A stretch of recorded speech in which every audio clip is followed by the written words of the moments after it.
A paz do Senhor a todos os irmãos do Discipulado Sem Fronteiras. Estamos aqui nesta noite para juntos aprendermos um pouco mais da Palavra do Senhor.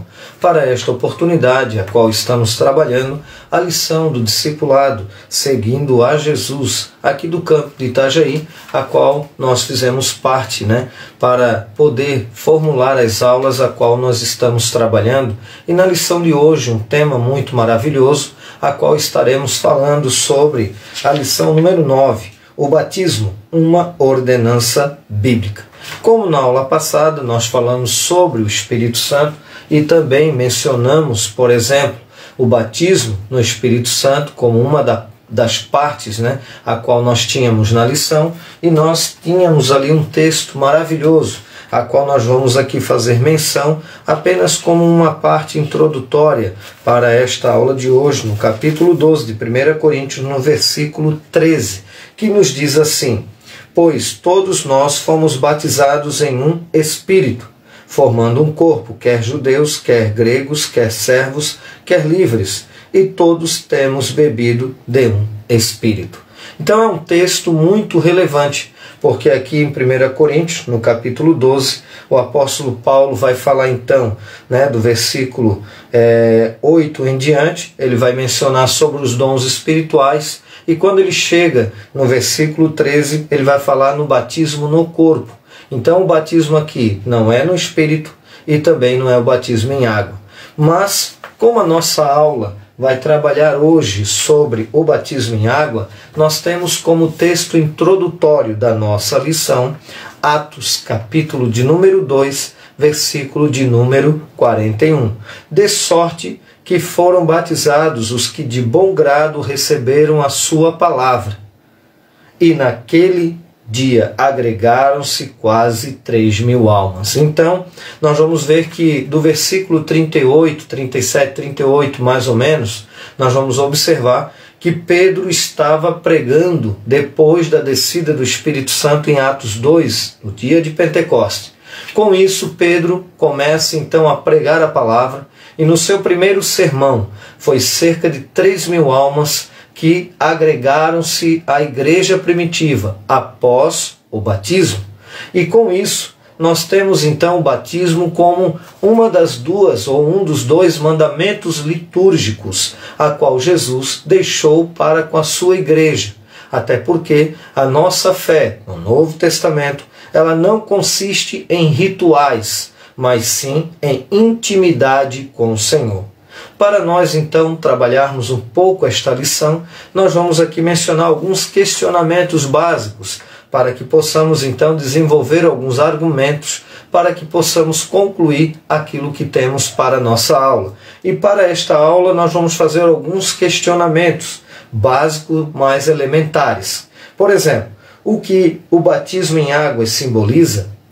Qual a sua finalidade? Qual o seu propósito? Por que Jesus nos deixou essa ordem para a sua igreja? O batismo é obrigatório ou opcional? Com isso, nós vamos falar sobre a importância do batismo e também já trabalhando alguns prolegômenos para que nós possamos então já resolver um pouco dessas questões. Então nós vamos pegar o texto base aqui, que é o texto do batismo de Jesus, a qual nós temos no capítulo 3 de Mateus, versículo 13 em diante, que nos diz assim: o batismo de Jesus, diz a epígrafe do texto. Por esse tempo dirigiu-se Jesus da Galiléia para o Jordão, a fim de que João o batizasse. Ele, porém, dissuadia, dizendo: eu é que preciso ser batizado por ti, e tu vens a mim? Então quer dizer, João estava querendo, na verdade, não batizar Jesus, pelo fato dele saber que Jesus ele é o Filho de Deus.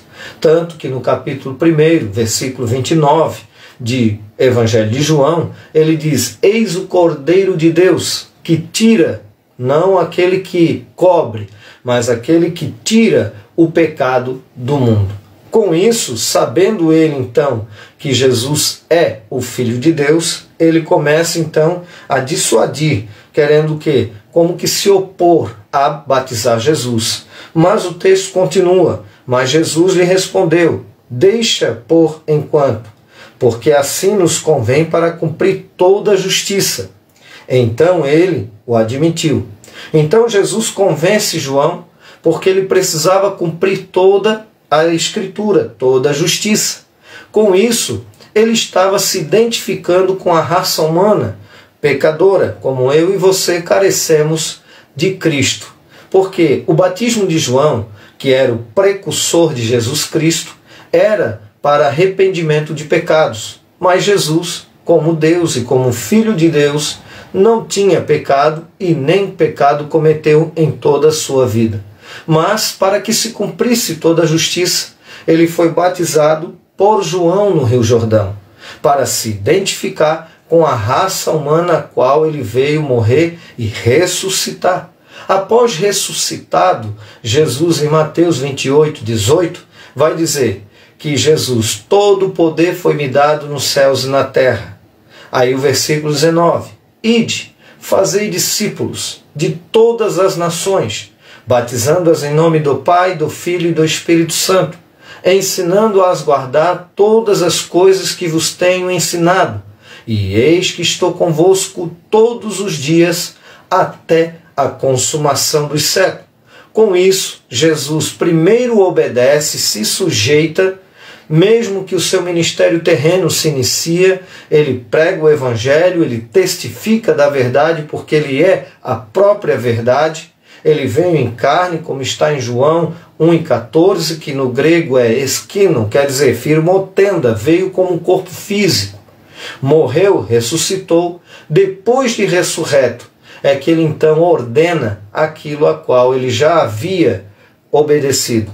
Então o peso deste mandamento, ainda que ele tem todo o poder, mas ele se submeteu como um homem e depois ele ordenou para que nós também viéssemos a descer as águas como forma de arrependimento e demonstrando como um ato público diante de toda a igreja, diante de todos aqueles que estão fazendo parte do culto, a qual é uma cerimônia de batismo, demonstrando publicamente que nós morremos para o mundo e nascemos para Cristo.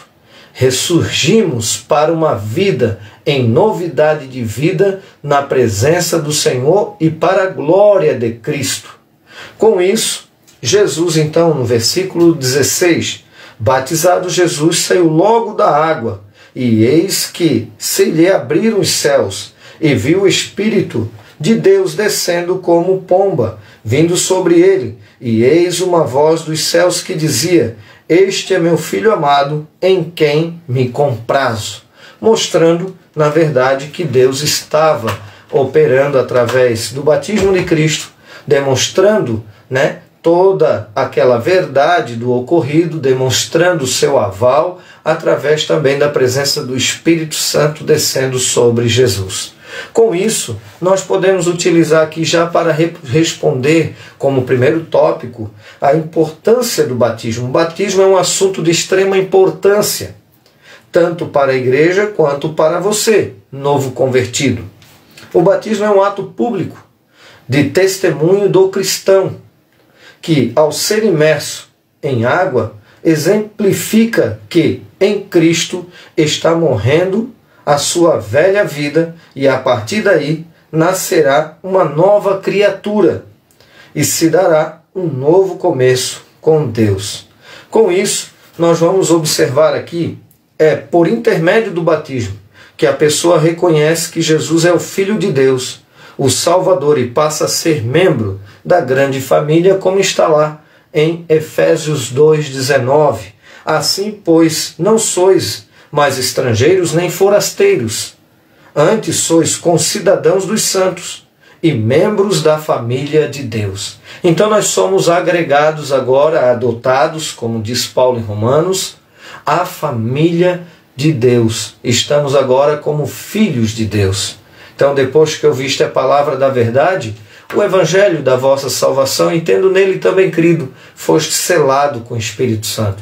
Depois nós vimos o texto, a qual mencionamos de forma introdutória, que ali não era batismo em água e nem batismo com o Espírito Santo, mas era o batismo no corpo, 1 Coríntios 12, 13.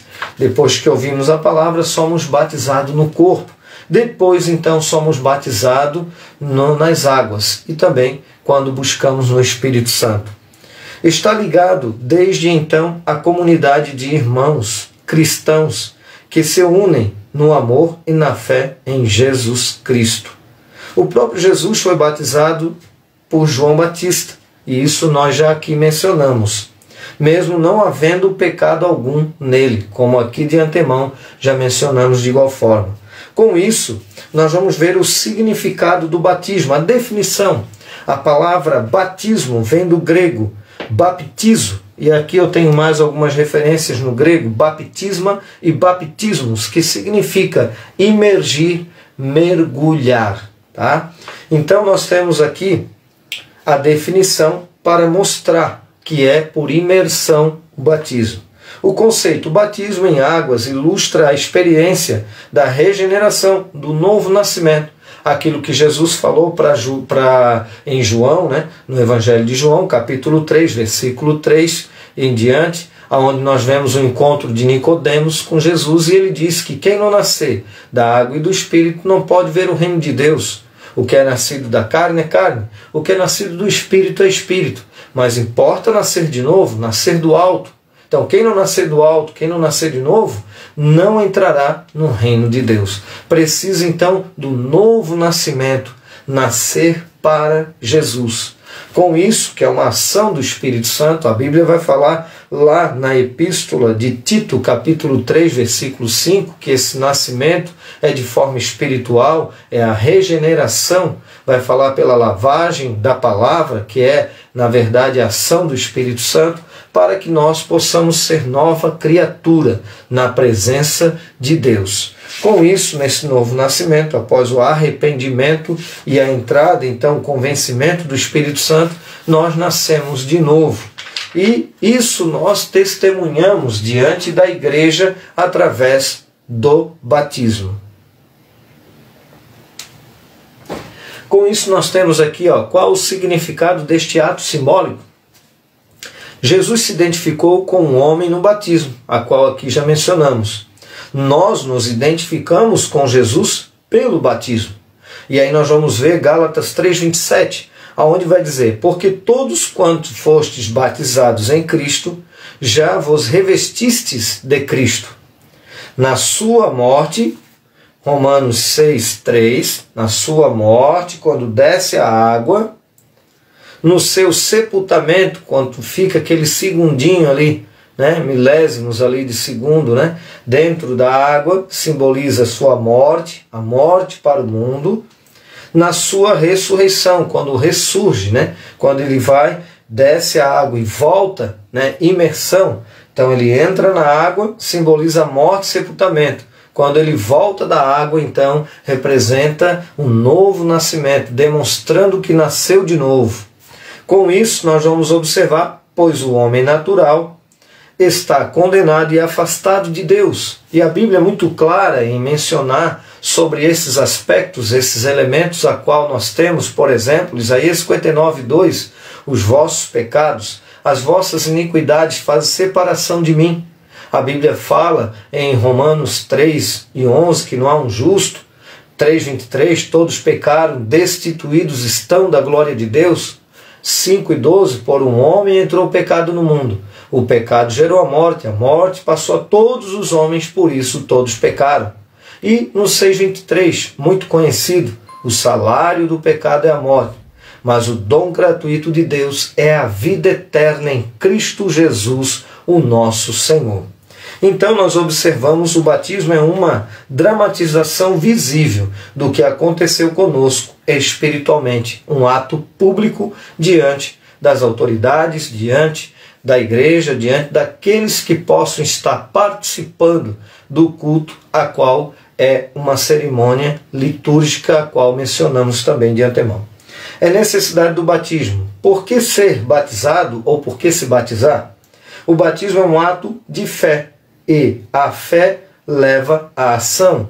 Então, como nós temos como mandamento de Cristo para a sua igreja, e é um mandamento litúrgico, logicamente, é necessário que nós o obedeçamos, venhamos obedecer ao mandamento de Cristo, porque nós já nascemos de novo. E como nascemos de novo, nós temos o desejo de obedecer a este mandamento. Quem salva é Jesus, não é o batismo em si, mas o batismo, ele é esta representação simbólica daquilo que já ocorreu interiormente na vida do batizando. Com isso, nós vamos observar então, aqui mais à frente, então todos os cristãos devem desejar ser batizados. Além de um ato de obediência, é uma prova de amor a Jesus.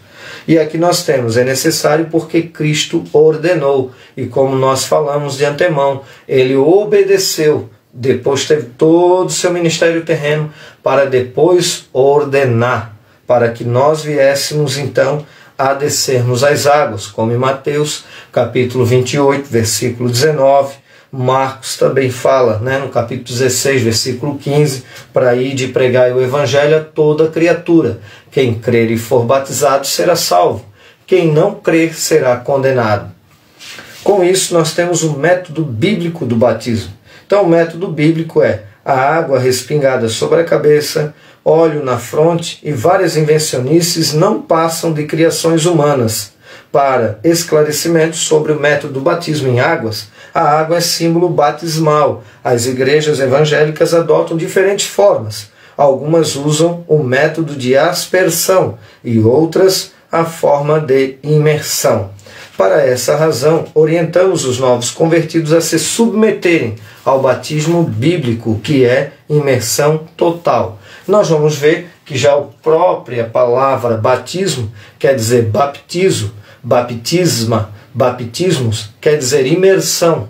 Com isso, nós já podemos ter aqui como um argumento a própria palavra em si como argumento para a imersão e não para a aspersão.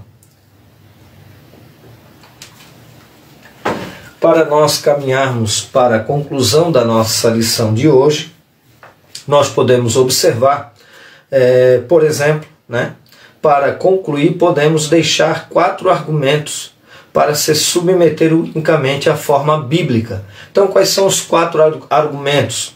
Então, nós vamos ver aqui. O primeiro, a evidência do texto bíblico. Em Mateus 3,16, Jesus entra na água, junto com João Batista. Com isso, nós observamos que ele ficou, então, depois, a hora do batismo, o momento, o ato do batismo, como submerso, porque ele entra na água com Jesus. Depois, nós vamos ver aqui Marcos 1:10, Atos capítulo 8, versículo 38 e 39, o eunuco da rainha de Candás, que aí nós vamos ver, lá quando o etíope ali, ele desce as águas com Filipe, e os dois entram na água. Todos os textos bíblicos deixam claro que tanto o candidato como o batizador entravam na água. Isso nos mostra a necessidade de mergulho. Segunda evidência, a evidência da palavra, a qual já mencionamos aqui. Como afirmamos, acima a palavra vem do grego baptizo, que significa imersão completamente. Então, imergir. A própria etimologia da palavra atesta. Então, para nós compreendermos bem essa questão doutrinária, a qual a igreja tem como incumbência da parte de Cristo, como ordenança, nós precisamos com certeza ser, na verdade, claros naquilo que Jesus nos deixou como mandamento litúrgico e como uma prática da fé cristã. Depois nós temos a terceira evidência, a evidência histórica. Os livros de história eclesiásticas ensinam que até o ano 150, aproximadamente depois de Cristo, só era praticada a imersão como forma de batismo. Então quer dizer, até o ano 150 e depois do ano 300 é que começa a ter templos, Porque até então os cristãos primitivos não tinham um templo a qual eles poderiam se reunir, a não ser lugares às escondidas, até por causa da perseguição. E no período de Cristo, algumas vezes, tanto Paulo quanto Cristo pregaram o evangelho nas sinagogas, mas com isso teve também muita objeção. Com isso nós podemos observar que a terceira evidência nos mostra claramente que até 150 depois de Cristo, o único batismo a qual tem registro é por imersão. Depois, o quarto argumento, evidência do simbolismo do batismo. Como já vimos a priori, o batismo simboliza a morte, sepultamento e a ressurreição. Isso quando está sendo levado à água, né, sendo imerso, morte, sepultamento e ressurreição.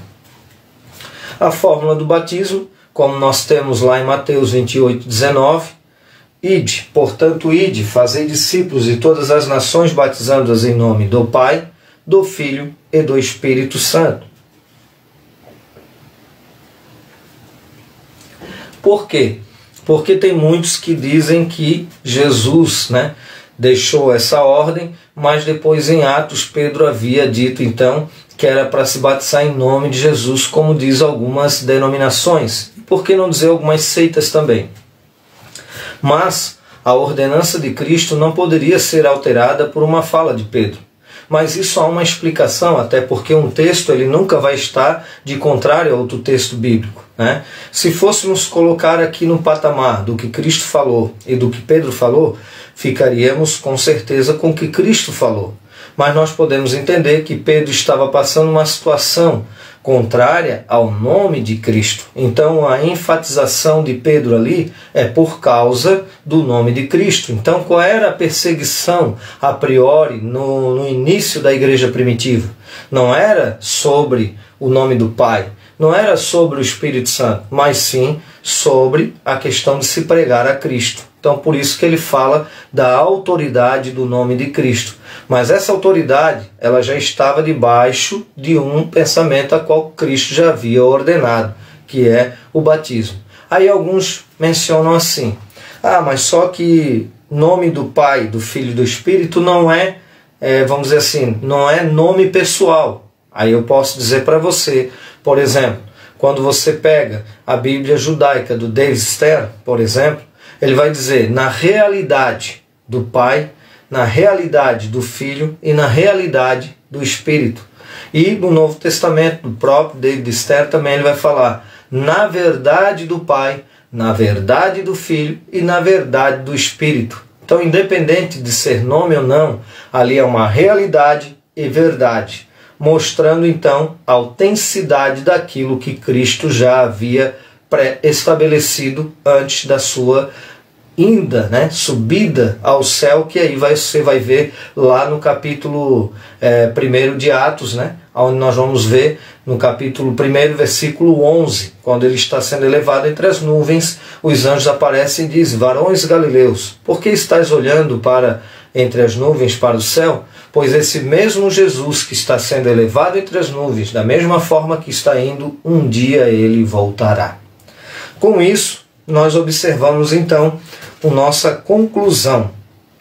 Após aprendermos sobre o batismo em águas, que é o primeiro mandamento litúrgico para a igreja, podemos concluir que o novo convertido tem compromisso para com Deus, pois o mesmo demonstra isso com o testemunho público no batismo, onde sua fé expressa através do novo nascimento. O novo crente agora é inserido no corpo de Cristo e também na igreja local, onde em gratidão cooperará para a glória do Senhor. Com isso, nós vamos concluir a nossa lição, trabalhando aqui o texto na leitura de 1 Coríntios, capítulo de número 12, versículo de número 13, a qual utilizamos até para a nossa introdução de hoje, fazendo uma ligação da aula passada para a aula de hoje. Pois todos nós fomos batizados em um Espírito, formando um corpo, quer judeus, quer gregos, quer servos, quer livres, e todos temos bebido de um Espírito. E versículo 14 final, porque também o corpo não é um só membro, mas muitos. Que Deus abençoe a vida dos irmãos, em nome de Jesus.